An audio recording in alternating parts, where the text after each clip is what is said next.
Morning, everyone. It's Glenn Kellaway coming to you from the basement. Hope everyone's doing well. It is a very brisk Friday morning in Trenton, Ontario. This video is kind of in response and motivated by two of my best friends in the on YouTube in the vinyl community, Sam St. John and Rich Strickler. Both amazing guys. So anyway, they got together and collaborated on a video that was uploaded yesterday on Rich Strickler's channel, and it was a ranking of the White Album. Watching that really motivated me to do a response, and as I was watching, I started ranking the songs. There's 30 songs on the album. The funny thing is, two guys ranking this album, Sam St. John, who a couple of weeks ago revealed that he wasn't a big fan of the White Album. That's relative to Beatles albums, not relative to all music. I know Sam likes the album, but in the Beatles canon, it's not one of his favorites. So we teased the heck out of him, called him the White Album hater, and he took a bit of abuse over that. So we got that guy ranking the songs, and then Rich Strickler, who's from Philadelphia, where they boo Santa Claus, he's ranking the songs.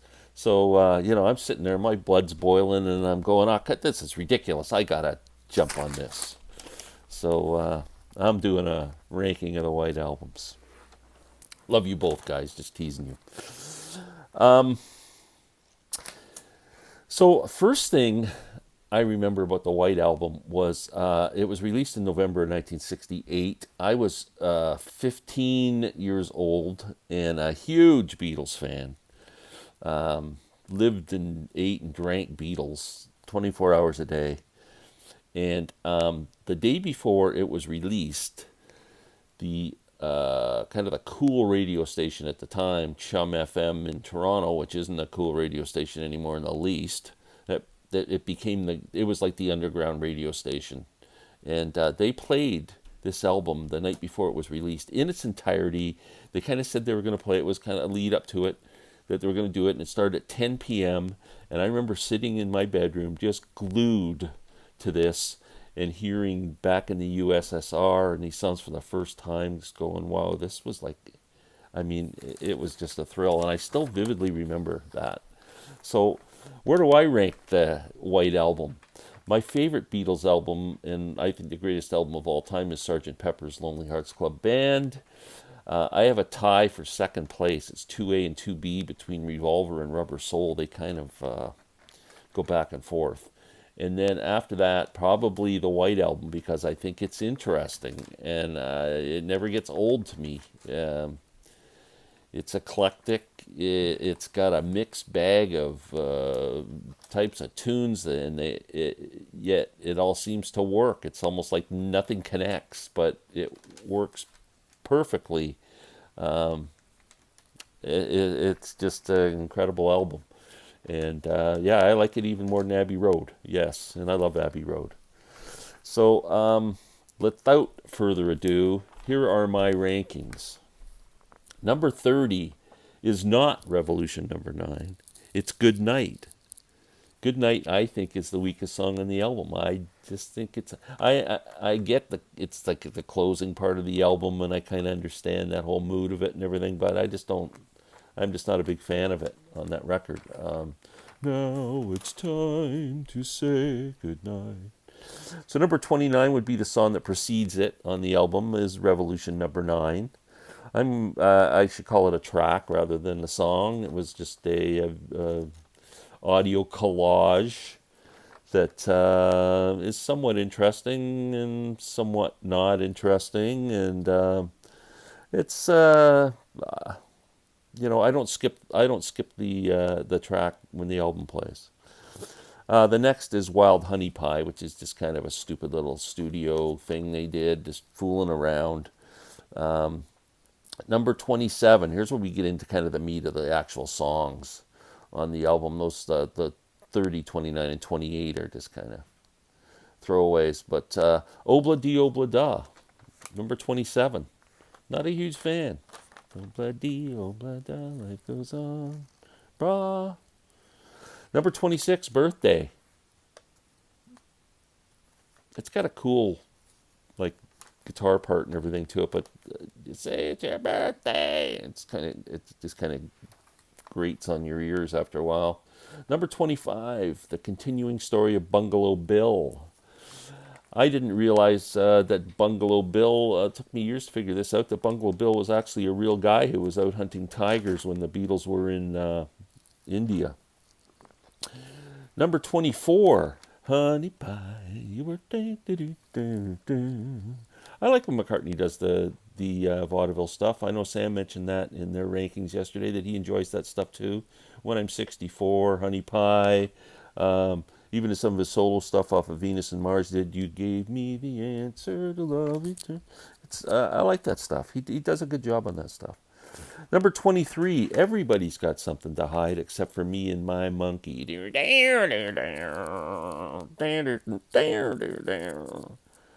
Number 22, Why Don't We Do It in the Road? Number 21, Don't Pass Me By, Ringo's song for the record. Besides Good Night, I guess he did the vocals on that. I think Ringo wrote Don't Pass Me By, though. Number 20, Piggies. I love Piggies. I think it's a great commentary on upper crust society. Number 19, Rocky Raccoon. Great song. I love all these songs. 18, Glass Onion. Number 17, I'm So Tired. What a Stupid Git. Number 16, another John song, Cry Baby Cry. Sam left me a message when I was commenting on their video and said he thinks I had a lot of John songs at the top. No, Sam. You don't know me as well as you think you do. Number 15, another John song, Revolution Number 1. I like the fast Revolution. The slow one's cool, Revolution Number 1, but man, nothing beats that rockin' fast Revolution. Number 14, Savoy Truffle. Love that song. George wrote that for Eric Clapton and his Sweet Tooth. And very inventive, cool lyrics, fun song. Next, number 13, another George song, which I really like, is Long, Long, Long. It's been long. I think it's a beautiful song. Number 12, Maharishi, What Have You Done? Sexy Sadie. Great song. Love John's vocal in that. Number 11, Your Blues. Gut-wrenching blues song from John. Number 10, Paul's Mother Nature's Son. Beautiful song. Number 9, another beautiful kind of folkier stuff, Blackbird. Great guitar part in that, man. Number 8, I just love the piano in this song. Martha, My Dear. Paul plays, I think there's a part in the Get Back movie when Paul's talking to somebody beside him and she's kind of talking about piano playing and stuff, and then he goes into Martha, My Dear. It sounds great. I'm trying to learn how to play the keyboards right now, and boy, if I could ever get to the point of being able to play Martha, My Dear on the piano, I would consider myself a Liberace of the 2020s. Number 7, Julia. What a beautiful song. A love song to his mother. Gorgeous song. Number 6, Dear Prudence. Prudence Farrow, who was being wooed by the Maharishi, and I don't think she liked it too much, and she locked herself in a room, and John went over to the door and stood outside the door telling her to come out and play, and then they wrote the song Dear Prudence. Number 5, Helter Skelter. I got blisters on my fingers. Well, we're taking a break here in the 5th one. Here's the album. I guess we should kind of show that. This is the stereo version. Amazing. This album came out, it was so cool because those the poster and the photos, I mean, there's just Ringo's, but I love these photos. I had them up on my wall immediately after I got this album, and I have them up on my wall now. So beautiful posters. Love them.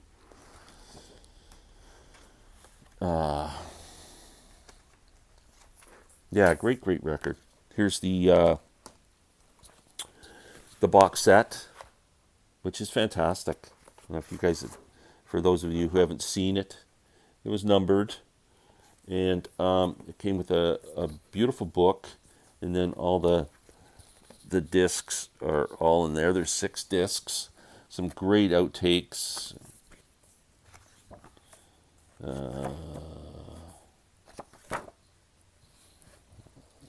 Way to White and the thing. It's an amazing book. But this is a great set. This might be between this one and Sergeant Pepper. Would be my favorite box sets that the Beatles have put out. I think they're both amazing. They both come with a wealth of information and a lot of, like I said, a lot of cool outtakes.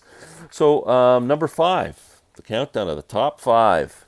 Helter Skelter. Got blisters on my fingers. You know, if you listen to another point is, I don't know many of you are familiar with the mono issue of this album versus the stereo.